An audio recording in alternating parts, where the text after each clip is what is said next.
Hey everyone, welcome back to the English Speaking Podcast. I'm Jennifer, and this is the place where we learn English that's simple, practical, and easy to use in real life. Daniel, how have you been lately? Pretty good, actually. A bit busy, but in a good way. You know those weeks where you feel like you're doing a lot, but it still feels productive? Oh, yes, I know exactly what you mean. I've been busy too, but in a positive way.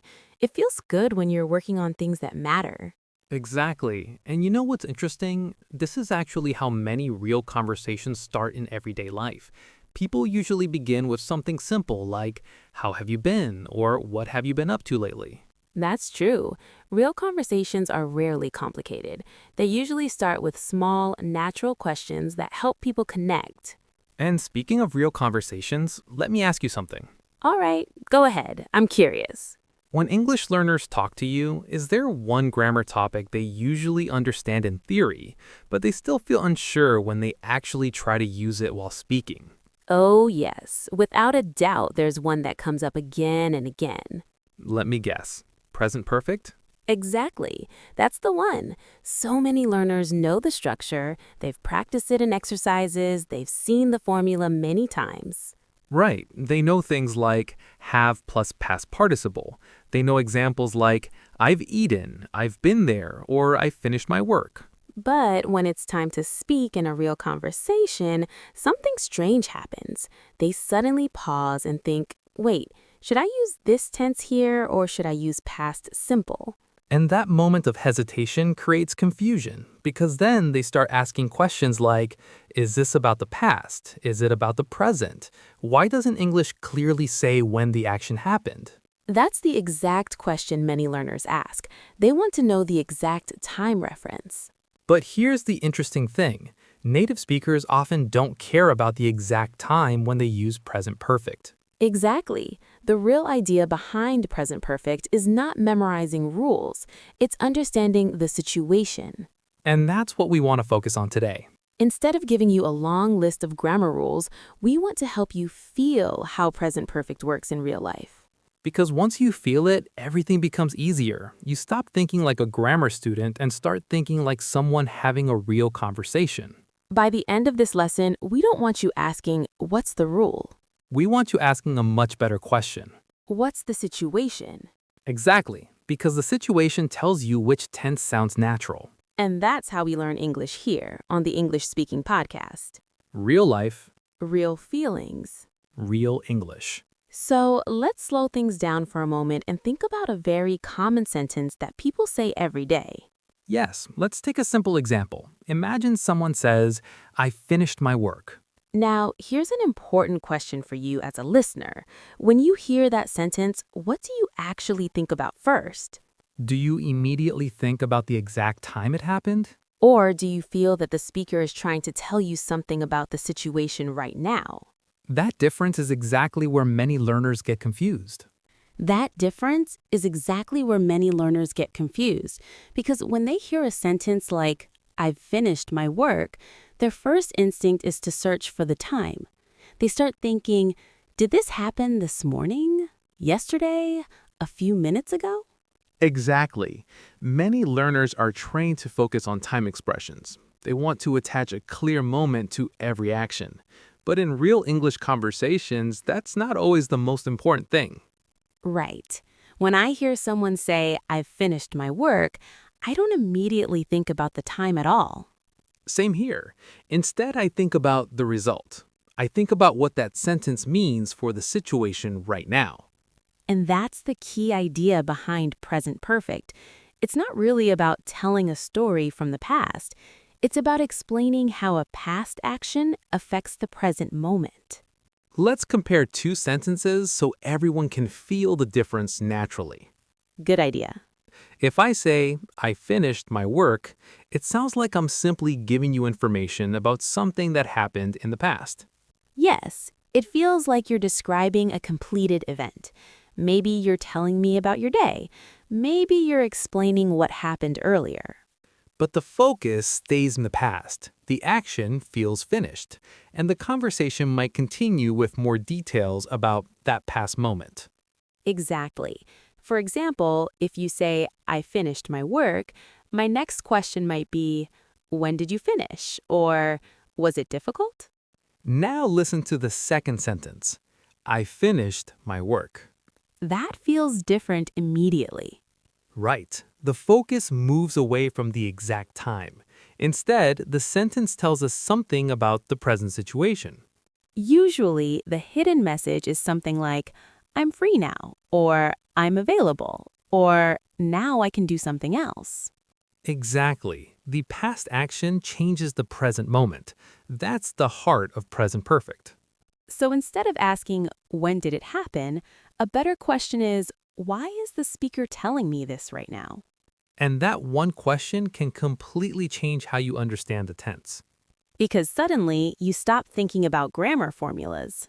And you start thinking about real communication between two people. Let's try a quick example together. All right. Imagine you call your friend and ask, can you come out for coffee? And your friend replies, sorry, I haven't finished my work yet. That sentence is not about the past, it's about the current situation. Exactly. The work is still unfinished now, so the person can't come out. But later, the same person might send you a message and say, hey, I've finished my work. And immediately you understand the meaning. Now they're free. Notice how natural that feels. Nobody in that conversation is thinking about grammar rules. They're simply reacting to the situation. This is why learning English through real situations is so powerful.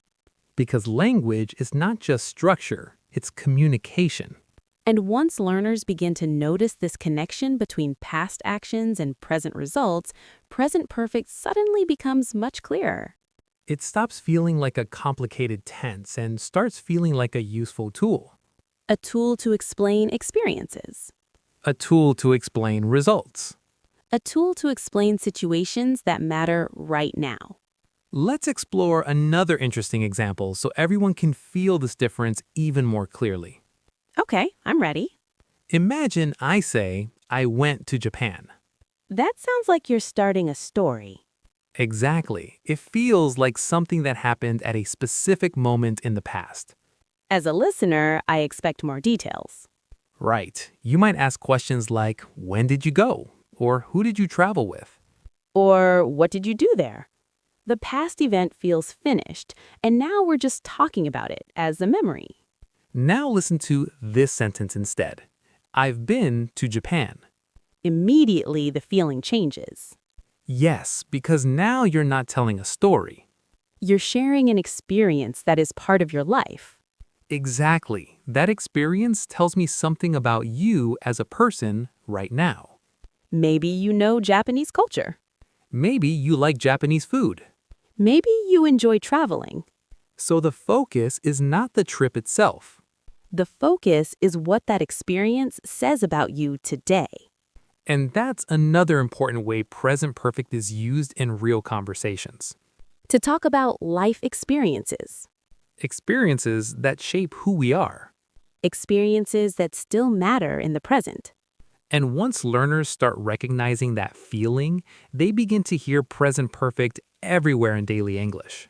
In conversations about travel. In conversations about food. In conversations about work and learning. Because people naturally talk about their experiences when they connect with others. And one of the easiest ways to ask about someone's experience is with a simple question. A question many learners already know. And that question usually starts with something very simple. Have you ever? Exactly. Native speakers use this question all the time when they want to learn about someone's life experiences. For example, I might ask you, have you ever tried sushi? And notice something interesting about that question. You didn't ask me when I tried sushi. Right. The time doesn't really matter here. What matters is whether that experience exists in your life or not. Exactly. I just want to know if sushi is something you've experienced before. And if I answer, yes, I have, the conversation can continue naturally. Maybe I'll ask where you tried it. Or whether you liked it. But the original question is simply about life experience. Let's try another example that people hear very often in real conversations. All right. Have you ever worked late? Oh, yes. Many times. And again, the question is not about a specific day or date. It's about whether that experience is part of your life. Exactly. Maybe you worked late last week, maybe last year. The exact moment doesn't matter. The important thing is that the experience exists. Let's make it a little more personal. Okay, go ahead. Have you ever felt nervous speaking English? Definitely, especially when I first started learning. And that's a very real and honest answer. Because many English learners share that same experience. And that's actually why people ask questions like this. Not to check grammar. But to connect with another person. Exactly. When someone asks, have you ever felt nervous speaking English, they're trying to understand your experience. They want to relate to you. They want to see if you share the same feelings. And that's what makes present perfect so powerful in conversations. It allows people to talk about experiences without focusing on exact time. Travel experiences. Food experiences. Work experiences. Even mistakes. Especially mistakes. Because mistakes are part of everyone's learning journey. Let's imagine another simple situation.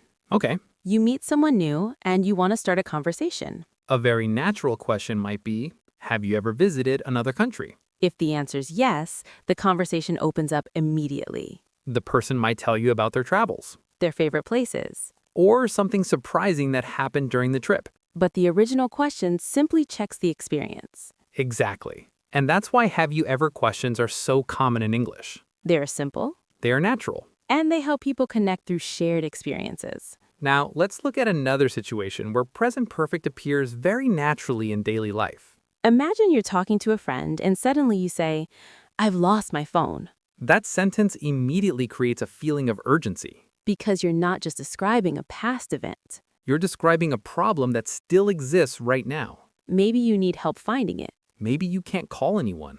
Maybe you're feeling a little stressed. Now, compare that with a different sentence.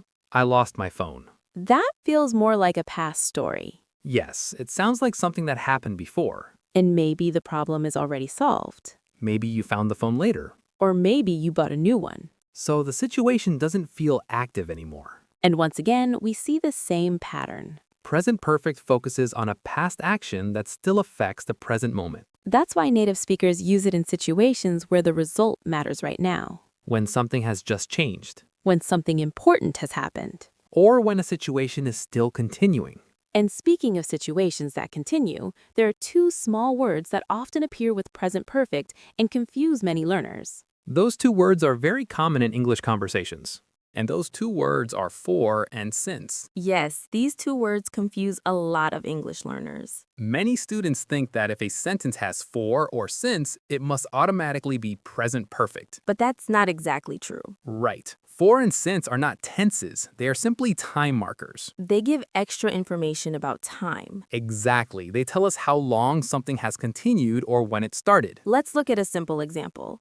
I've lived here for 5 years. In this sentence, for tells us the duration. Meaning the length of time. 5 years is the duration. But the tense itself comes from have lived, which is present perfect. And the feeling of the sentence is important too. The action started in the past. And it is still true now. The person is still living there. Now let's look at since. A natural example would be, I've known her since college. Here, since tells us the starting point. The relationship started during college. And the connection still exists now. So again, the past and the present are connected. Let's make the difference very simple. For answers the question, how long? And since answers the question, from when? For example, I've studied English for 3 years. Or I've studied English since 2022. Both sentences show an action that started in the past and continues now. But the time information is slightly different. One shows the length of time. The other shows the starting moment. And once learners understand this idea, the confusion usually disappears. Exactly. Instead of memorizing complicated rules,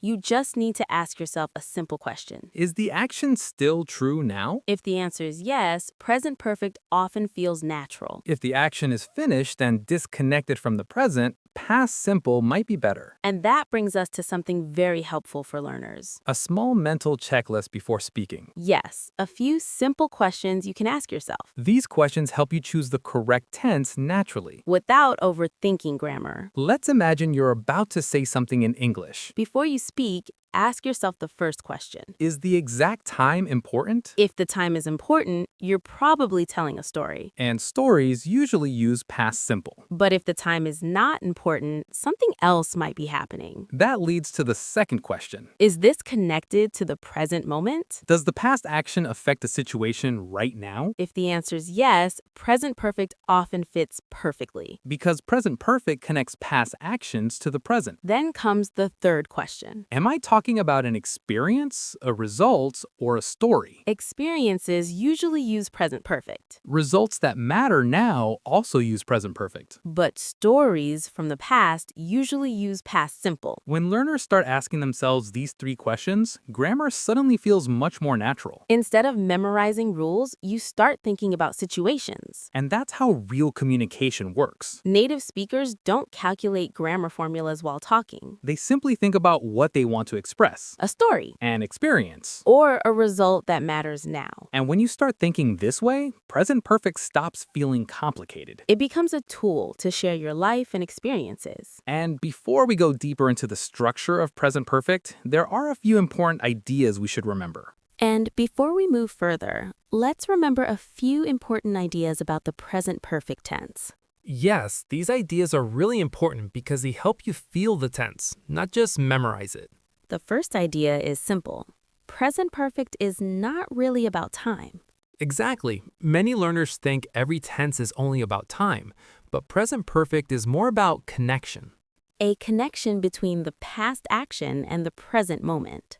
Something happened before, but it still matters now.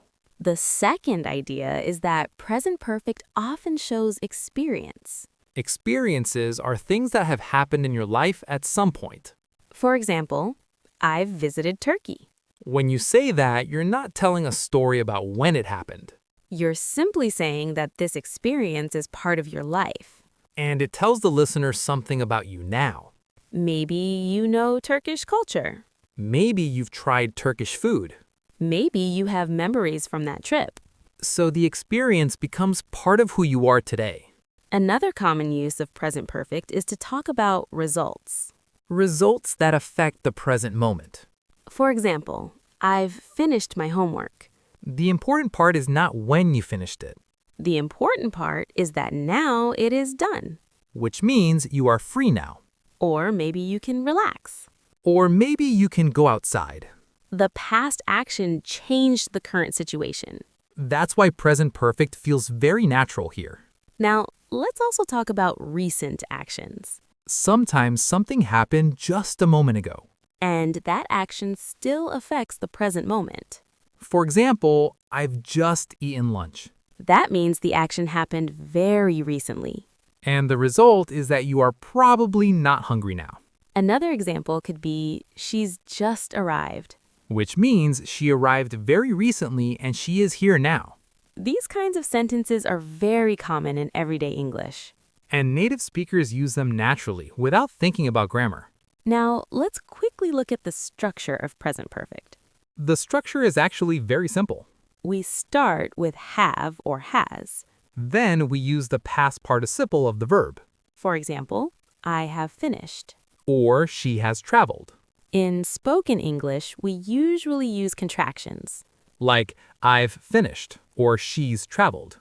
Negative sentences are also very simple. You just add not after have or has. For example, I haven't seen that movie. Or he hasn't finished his work. And questions are also easy. We simply move have or has to the beginning. Like, have you tried sushi? Or has she visited London? Notice something interesting in all these examples. We still don't mention the exact time. Because present perfect focuses on the experience or result, not the time. And that's why certain words are very common with this tense. Words like ever, never, already, yet, and just. For example, have you ever visited Japan? I've never tried sushi. I've already finished my work. Or she hasn't called me yet. These small words make your English sound very natural. And they are extremely common in daily conversations. When learners start using them, their English immediately sounds more fluent. But remember something very important. You don't need to be perfect. Even if you make mistakes, communication still happens. What matters most is that you express your experience and ideas. English is a tool for sharing your life. Your stories, your results, and your experiences. And once you understand the feeling behind present perfect, It becomes much easier to use naturally in real conversations. which is exactly what we're going to see in a small real-life conversation example. Which is exactly what we're going to see in a small real-life conversation example. Yes, because learning grammar through real conversation always makes it easier to remember. Imagine two friends meeting after a long time. One friend might say, "Hey, I haven't seen you in months." Notice the present perfect there. Haven't seen. The action started in the past and continues until now. The speaker means that from that time until today, they didn't meet. The second friend might reply, "Yeah, I've been really busy lately." Again, present perfect. I've been. It shows a situation that started before and is still affecting the present. Then the first friend might ask, have you started your new job? And the other person could answer, "Yes, I've already started. I've worked there for 2 weeks now." These are natural sentences you will hear in everyday English. And once you start noticing them, you'll realize how common this tense is. The key is practice. Try making small sentences about your own life. For example, I've watched a new movie this week. Or, "I've learned some new English words today." Or even something simple like, I've listened to an English podcast. The more you practice like this, the more natural it will feel. And slowly you will stop translating in your head. Instead, you'll begin thinking directly in English. And that's the moment when your English speaking skills really start improving. So don't worry about making mistakes. Focus on understanding and using the language. With time and practice, fluency will come naturally. And that brings us to the end of today's English speaking podcast. We hope this conversation helped you understand the present perfect tense a little better. If you enjoyed this episode, don't forget to like, share, and subscribe to the podcast. And keep practicing your English every day. Thanks for listening. See you in the next episode. Goodbye.